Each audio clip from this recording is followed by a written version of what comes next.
un instant.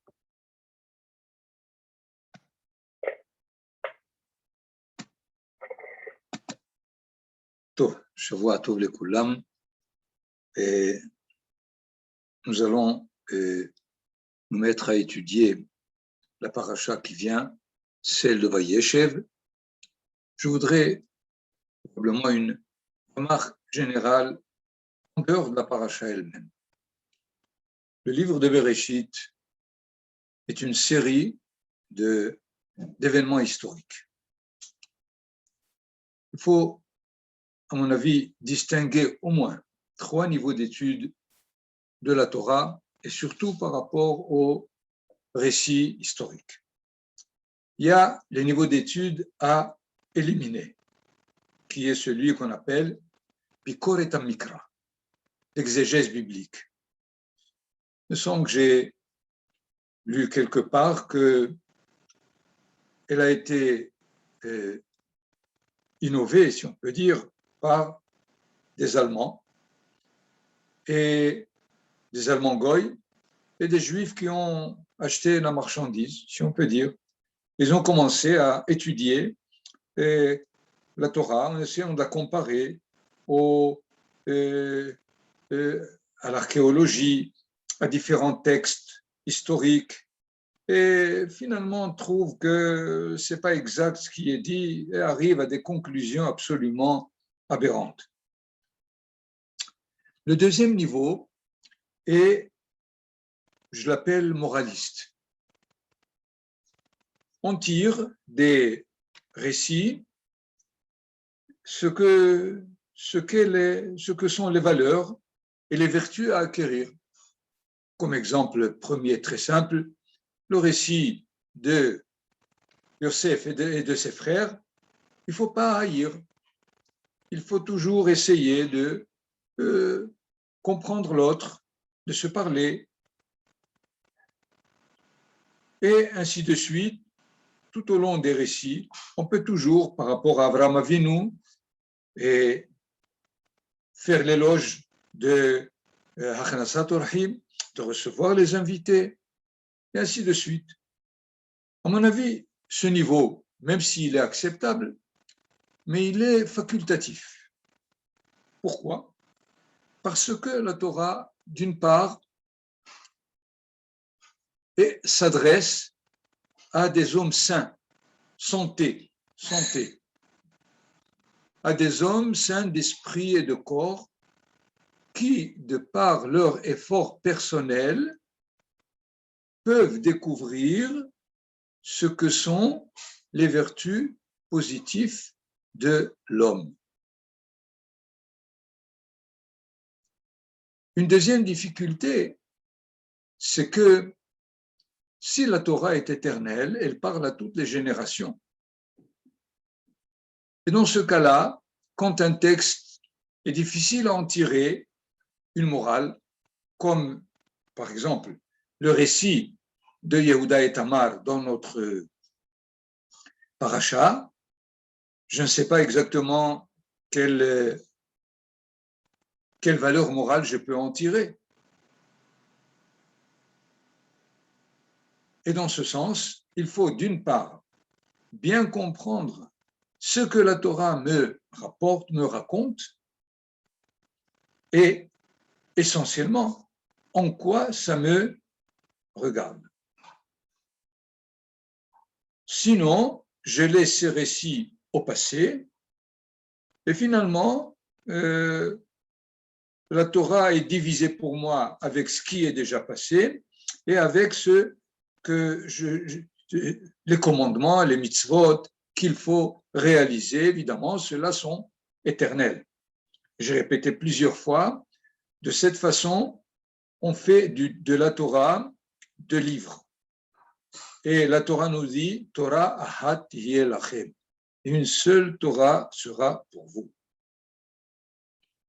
Voilà donc une introduction qui est valable à la limite pour toutes les parachiotes, pour tous les événements historiques qui, d'une part, il est nécessaire de bien comprendre ce que la Torah me raconte. Deuxièmement, en quoi cela me regarde. Ce sont deux étapes dans l'étude de certains récits. Nous allons faire ce que j'appelle un travail pratique, dans le récit de Yosef et la femme de Potiphar. Je voudrais remarquer d'abord que deux récits qui sont juxtaposés, de Yehuda et de Yosef, chacun avec une femme. C'est assez bizarre. Yosef avec la femme de Potiphar et Yehuda avec Tamar, comme nous le savons. Pourquoi la Torah introduit d'abord ce récit au milieu, puisque la fin du chapitre 37 dit Veham Medanim macheru oto el Mitzrayim, les Médanim l'ont vendu en Égypte, les Potiphar, à Potiphar, Seris Paro, Sarah Tabahim, qui était, je crois qu'on traduit Seris par eunuque du pharaon, le ministre des Géoles. Et le verset, le chapitre 38 commence Yehuda est descendu, on verra bien ce que ça veut dire que Yehuda descend, et le chapitre 39 revient Ve Yosef urad Mitzrayma. Et Yosef a été descendu en Égypte, Vaiknehu Potiphar Seris Paro Sarah Tabahim, le dernier verset du chapitre 37, mais on le sait, ne fallait-il pas tout simplement faire joindre, terminer avec l'histoire de Yosef et reprendre ensuite Yehuda là où il est? Pourquoi est-ce que la Torah introduit le récit de Yehuda entre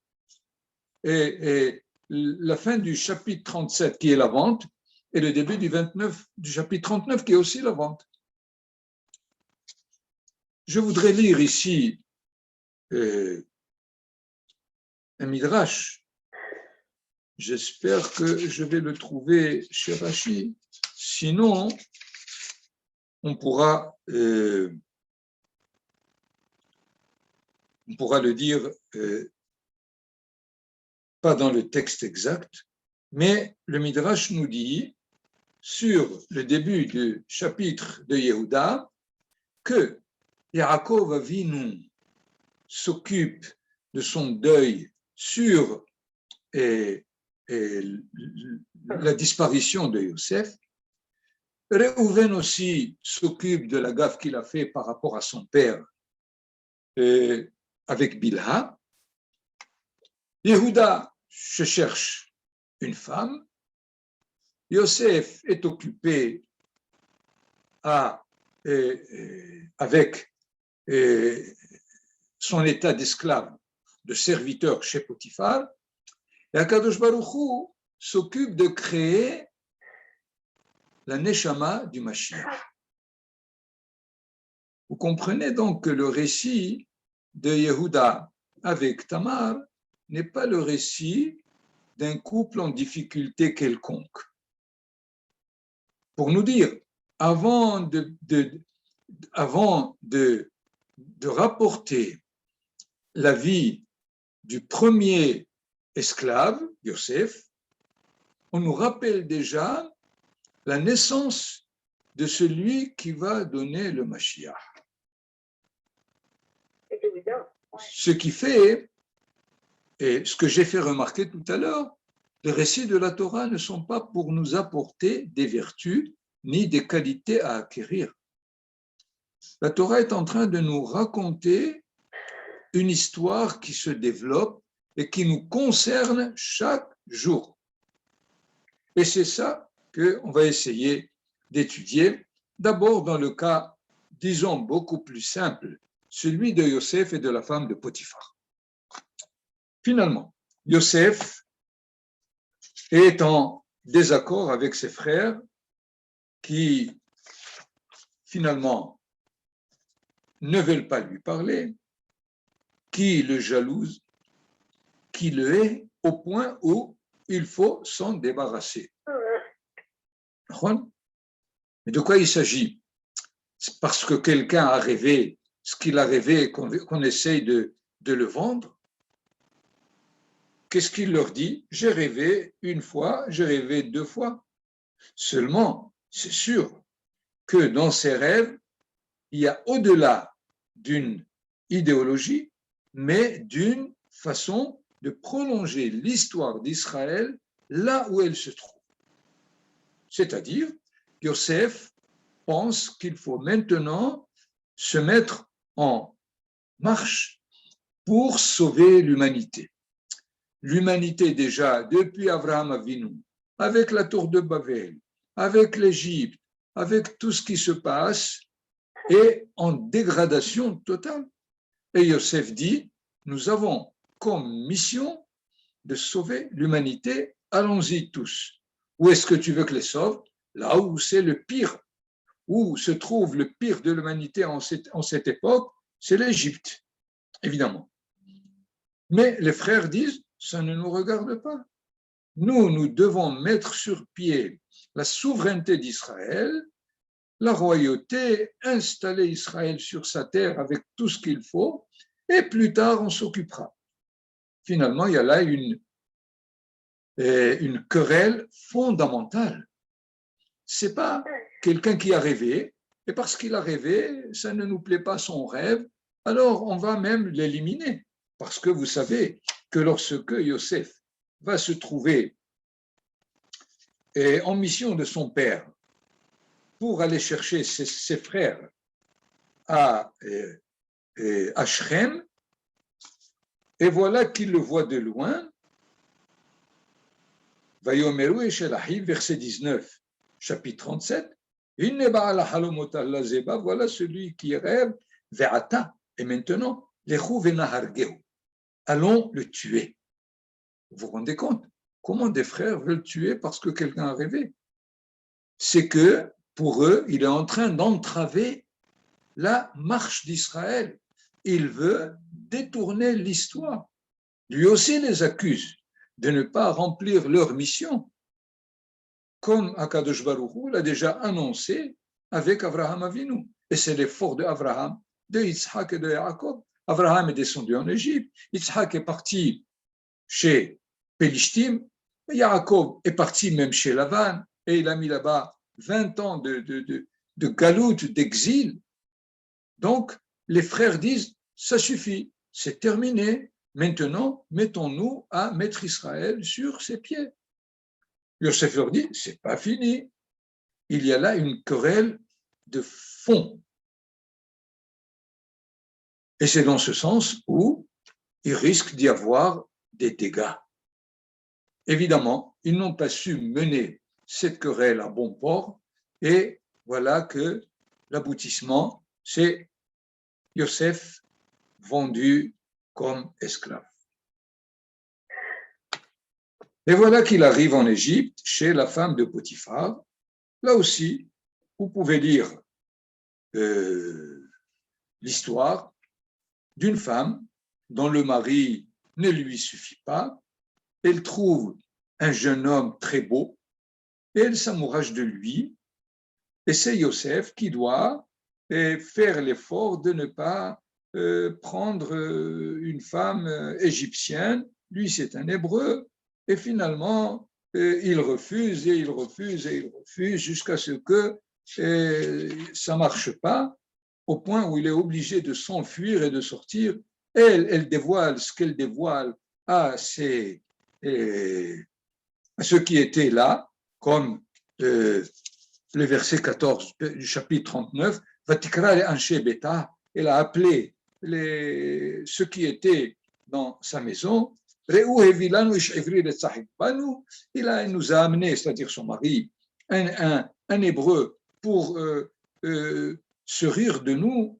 Il a voulu coucher avec moi, et j'ai crié, et puis il s'est sauvé. Son maître y est venu et lui a raconté, il l'a mis immédiatement en prison. Mais c'est une histoire de pacotille, finalement. C'est une histoire sans aucun intérêt. Pourquoi? Parce que, comprise de cette façon, elle est multipliée par des millions et des milliards dans l'histoire de l'humanité. Ce qui fait, il s'agit de la lire autrement. Essayons de la lire et aussi dans l'optique de Manitou Zechet Tzadik Livracha. Donc Yosef descend en Égypte et il descend pour réaliser sa mission. Et finalement, non seulement il veut réaliser sa mission, mais il y a une femme de Potiphar qui comprend que sa mission est importante. Il y a un midrash très très difficile à comprendre, si ce n'est dans la façon dont il s'agit de comprendre cette histoire pour ce qu'elle était et pour nous aujourd'hui. Il y a un midrash qui dit Tamar leshem shamayim nitkavna. Ve'eshet Potiphar leshem shamayim nitkavna. Comment est-ce que le midrash peut mettre en parallèle ces deux récits? Tamar, bien sûr, parce que le pshat a fait que finalement, Péretz est arrivé, et Péretz, c'est l'aïeul de David Amelech, et le Mashiach viendra de David. On peut comprendre ce Leshem Shamayim. Mais la femme de Potiphar, Leshem Shamayim. Finalement, le Midrash nous invite à comprendre qu'est-ce qui s'est passé, effectivement. Il semble que la femme de Potiphar représente l'Égypte, dans ce sens où elle sent que l'Égypte est en train de perdre son hégémonie, sa souveraineté, c'est la décadence, c'est la dégradation totale. Et à la limite, elle veut le sauver. Elle veut sauver l'Égypte de cette chute. Et elle voit un Hébreu, puisqu'elle répète à chaque fois Ish Ivri, constamment, qui réussit dans ce qu'il fait, qu'il est exactement l'inverse de ce qui se passe en Égypte, et elle porte en lui l'espoir de sauver à travers lui l'Égypte. C'est-à-dire, si elle arrive à avoir de lui un enfant, cet enfant aura les gènes de l'Hébreu. Les gènes de l'Hébreu, c'est finalement celui qui va probablement être le successeur du roi d'Égypte, qui va être, lui, plus tard, relever l'Égypte de sa décadence. Il me semble que c'est ça ce que veut le Midrash nous dit, les Shem Shamayim Nitkavena. C'est pas parce que c'est amouraché et elle veut un jeune homme comme ça, frais, bon, pas du tout. C'est pas de ça qu'il s'agit. Et d'ailleurs, au début, Vayikedaber el Yosef yom yom, lorsque jour sur jour, Velo shama eleha, il ne l'a pas écouté, Lishkav etzla lihyot ima. C'est en plus. Qu'est-ce que c'est l'ishkav etzla? C'est coucher avec elle, lihyot ima avec elle. Mais c'est sûr, c'est avec elle. Et là aussi un midrash très étonnant. Lo shama eleha lishkav etzla ba'olam hazeh, velo lihyot ima ba'olam haba. Quoi? Être avec la femme de Potiphar ba'olam haba? Mais qu'est-ce que c'est que ces midrashim? Le midrash veut nous dire que finalement, Eshet Potiphar cherchait à éterniser l'Égypte. Le Olam Haba, c'est là où il y a une chance d'éternité. Et c'est ça ce que elle lui expliquait à la limite. Ce n'est pas tellement de vouloir coucher avec lui, mais de donner quelque chose qui va armer l'Égypte d'un élan d'éternité. Évidemment, Yosef avait beaucoup qu'on appelle de scrupules, parce que finalement, c'est pour ça qu'il est descendu en Égypte, pour sauver l'Égypte. Comment on va la sauver? Probablement en prenant une Égyptienne et de là, faire à ce que l'Hébreu et l'Égyptien se réunissent et celui qui va en sortir sera le libérateur. Problème, qui va plus agir? L'Égyptien qui est dans la femme de Potiphar et donc ça sera la chute encore, ou bien l'hébreu qui est dans Yosef qui lui prendra le dessus. Dans ce doute-là, il a décidé que ce n'est pas possible. On ne peut pas aboutir à quelque chose qui peut sauver l'Égypte de cette façon. C'est pour cela qu'il s'est sauvé. Finalement, il a donné un espoir à la femme de Potiphar et après, il l'a déçue. C'est dans ce sens où elle crie. Elle ne crie pas parce que il n'a pas voulu coucher avec elle, mais parce qu'il l'a déçue. Il lui a donné l'espoir de sauver l'Égypte en étant ici le serviteur du ministre du Pharaon, et il est parti. D'ailleurs, il y a une interprétation de Manitou à partir d'un midrash sur le verset 14 du chapitre 39. Reprenons-le, je l'ai dit tout à l'heure. Ce qui est intéressant, c'est que dans le verset d'avant, il n'y avait personne à la maison. Le verset 11 dit, c'était un jour assez spécial. Quel jour? Le Midrash nous dit que c'était le jour, je ne sais pas, du Nouvel An, Christmas. Et alors, ils sont tous partis pour la messe. Et Yosef est arrivé à la maison, il est rentré, la Rasot Melarto, faire son travail. Quel travail? Sachez qu'un Midrash vient de dire qu'il est rentré en décidant de coucher avec la femme de Potiphar. C'est, à mon avis, des Midrashim explosifs. Mais il faut bien comprendre comment des grands d'Israël, il y a 2000 ans, parlent de cette façon, de cette expérience, parce qu'ils veulent nous transmettre un message historique et non un message moraliste. Continuons. Il n'y a personne là-bas dans cette maison. Alors, comment dans le verset 14, un verset après, mais personne n'était là-bas. Et leur a dit, et Vilanu Ish Ivri, son mari, leur a amené un homme, c'est pas un Eved, elle ne l'appelle pas Eved ici, elle l'appelle Ish Ivri, un homme hébreu. A priori, c'était un esclave. Pourquoi il l'appelle pas esclave? Elle a reconnu en lui l'homme hébreu, les Tzahek Banu, afin de rire. Banu, ça veut dire quoi? De nous mettre en dérisoire. Il faut dire les Tzahek Alenu. Il y a deux termes. Il y a les Tzahek B et les Tzahek Al. Les Tzahek Al, c'est vraiment quelqu'un en dérision. Avec les Tzahek Banu, mettre en nous le rire. C'est-à-dire, jusque-là, c'est la tristesse qui attrape tout l'Égypte qui est dans un état d'esclavage, et elle espérait que cet homme hébreu va rapporter le rire dans la civilisation. Et là, il dit, il est venu coucher avec moi. Et j'ai crié avec une voix.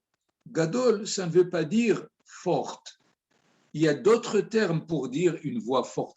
Kol Gadol, ça veut dire une voix de révolution.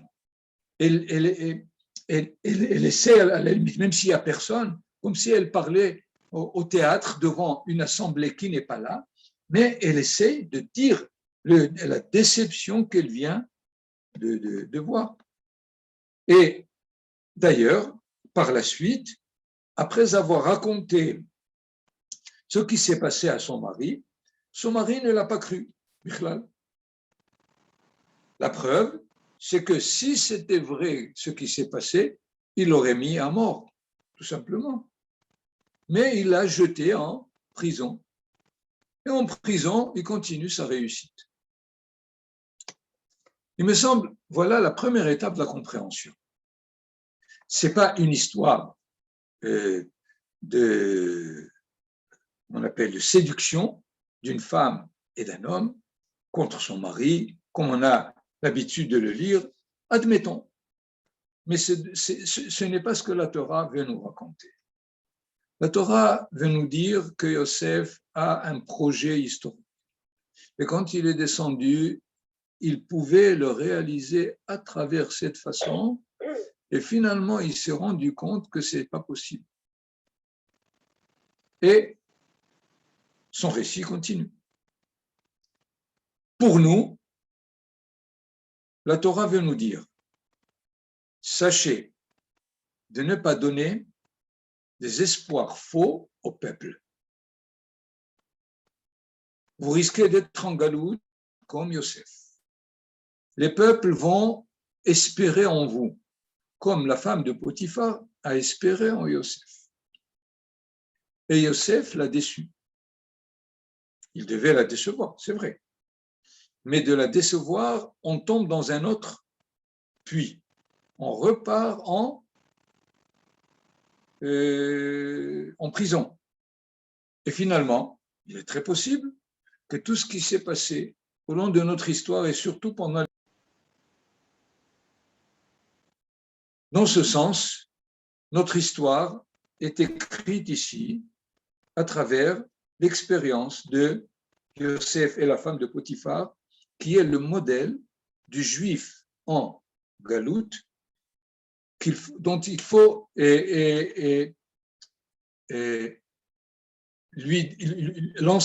enseigner de ne pas donner de faux espoirs au peuple qui l'invite. Il me semble que c'était l'idée, avant la Shoah, de beaucoup de grands rabbinim en Allemagne qui ont pris au sérieux le fait qu'ils devaient donner l'enseignement des valeurs bibliques à l'Allemagne pour qu'elle soit vraiment celle qui sera l'ambassadeur, si on peut dire, de toute l'Europe à travers cette mission. Vous comprenez donc qu'on peut étudier les récits de la Torah de façon différente. Mais il faut bien que ce que l'on comprend nous regarde, nous appartient, comme enseignement à la limite de chaque génération. Le récit de Tamar et Yehuda est complètement un autre problème.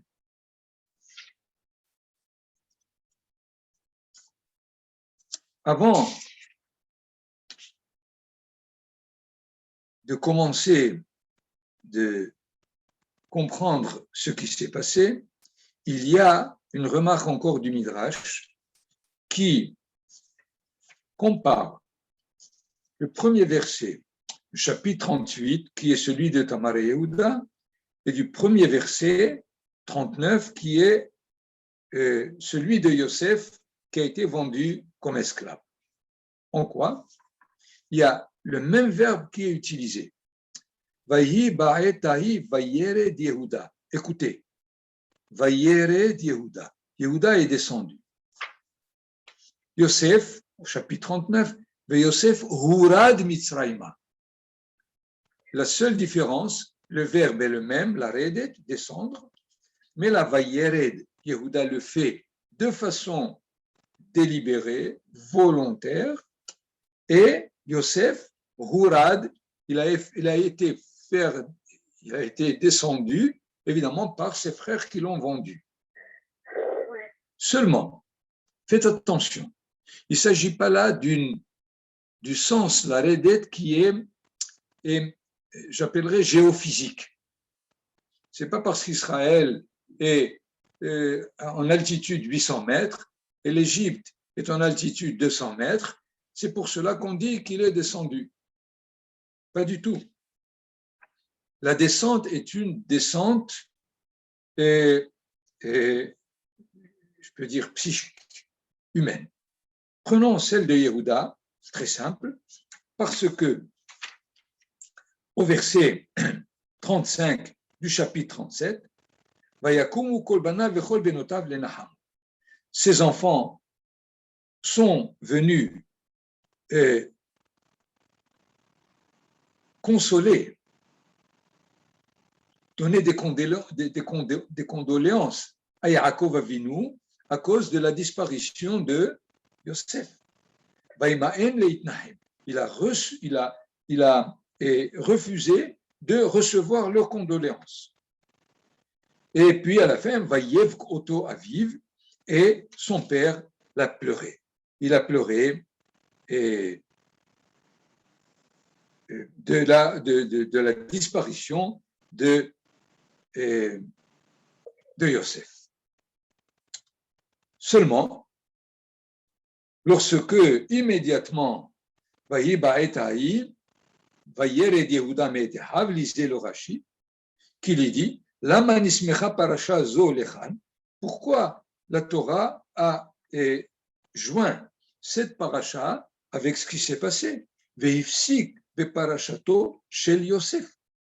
parce qu'il a interrompu le récit de Yosef.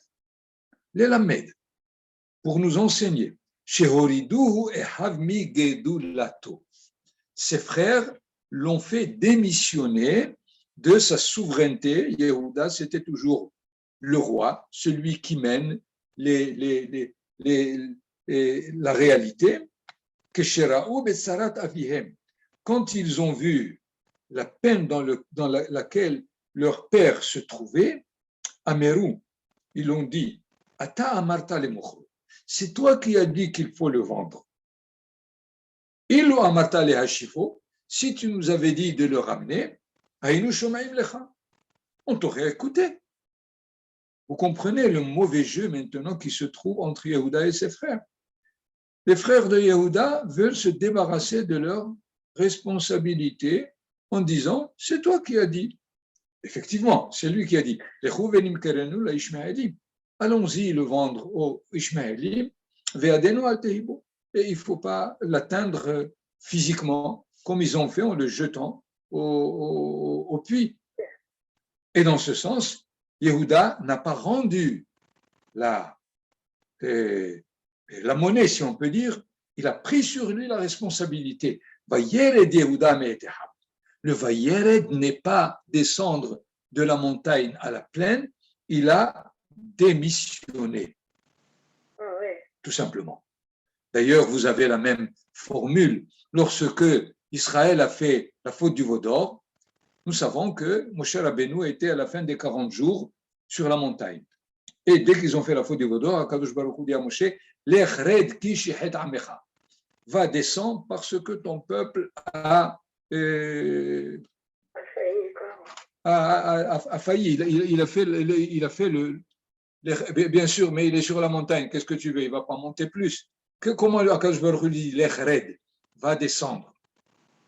Non, les Hachamim disent Lech red mi gedulatecha, descends de ta grandeur en tant que quelqu'un qui doit prendre la Torah et la mener, je ne veux plus de toi. Donc la redet dans la Torah, ça ne veut pas dire descendre la montagne ou les escaliers ou quoi que ce soit, mais descends de niveau. Donc nous avons ici le même terme, aussi bien Yehuda Vayer Yehuda, il est descendu de niveau, aussi bien chez Yosef, qui est dit Yosef Hurad Misraïma. Là, il n'est pas descendu, mais on l'a fait descendre, qui? Les frères. Évidemment, ils l'ont complètement sorti de sa fonction possible comme frère dans la famille de Yaakov.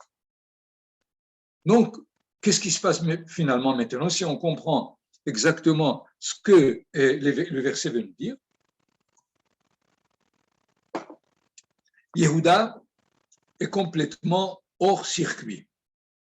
Mais il sait bien qu'il faut continuer l'histoire. Ce n'est pas possible. L'histoire ne peut pas s'arrêter. Que nous raconte la Torah? Vayar sham Yehuda bat ish Kenaani ushmo Shua vaikahya vayavo Elia. Yehuda, il voit la femme d'un Cananéen qui s'appelle Shua. Je ne sais pas de quoi et pourquoi Shua, mais et il a pris comme femme.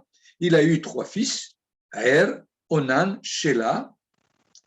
Et finalement, plus tard, Yehuda va amener une femme à son aîné Er, qui s'appelle Tamar. Mais Er, ça n'a pas marché, il est mort. Onan n'a pas marché aussi, le deuxième aussi, il est mort. Yehuda arrête la suite.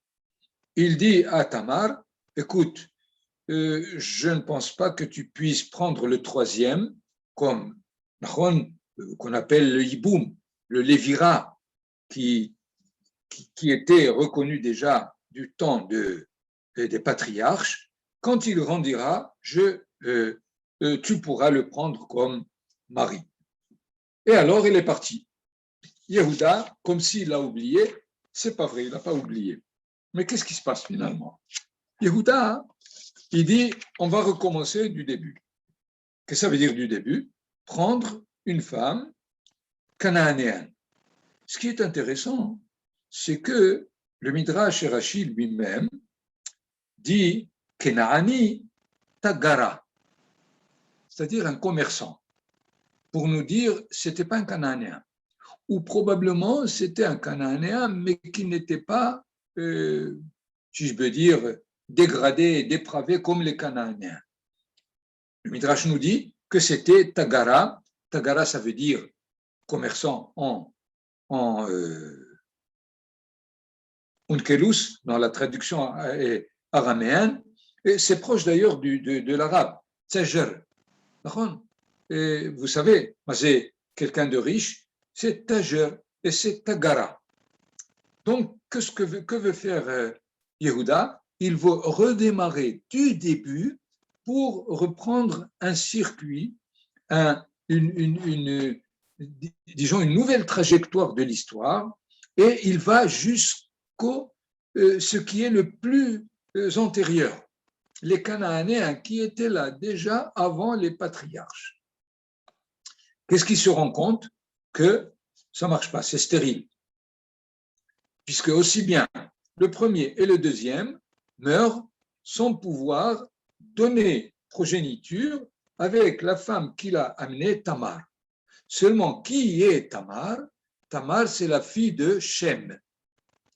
Donc, encore plus loin, celui qui est le fils de Noah, le sémite.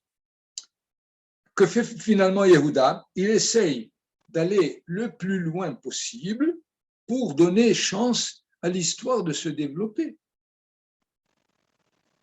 Et là, il faut bien comprendre, dans la formule de Manitou, Zechet Sadik Livracha, ne pas confondre l'archaïsme avec la référence à l'antérieur.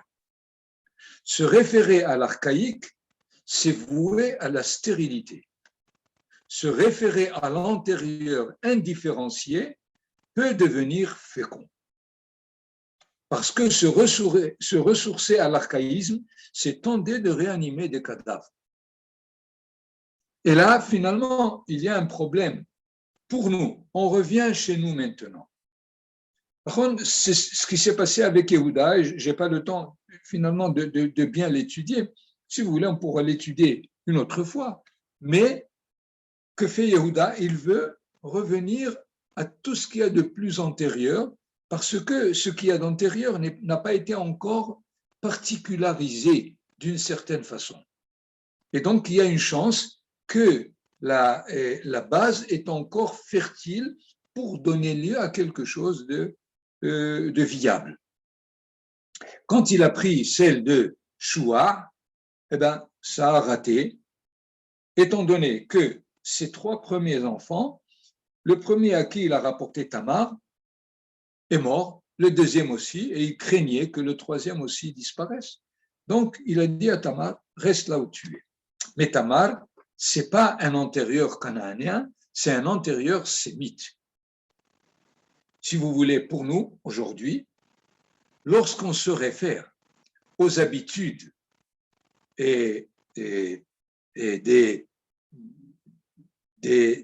nos parents, de ce qu'on appelle l'héritage paternel, il faut faire très attention.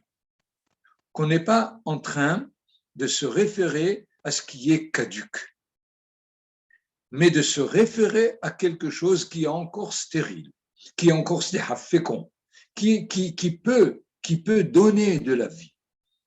Et nous savons combien nous avons de minhagim et d'habitudes, que cela soit Rosh Hashanah, que cela soit Pessah, que cela soit là où on les rencontre, de bien les étudier, de ne pas vouloir se rattacher à quelque chose qui n'est plus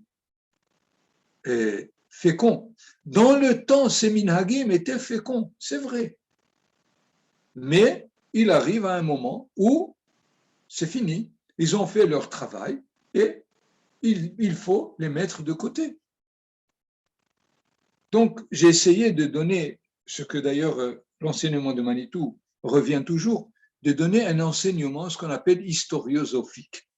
Pas seulement un enseignement moral, mais un enseignement qui est d'abord le comprendre à l'origine, qu'est-ce qui s'est passé effectivement, et ensuite essayer de tirer la conclusion pour nous, si c'est possible.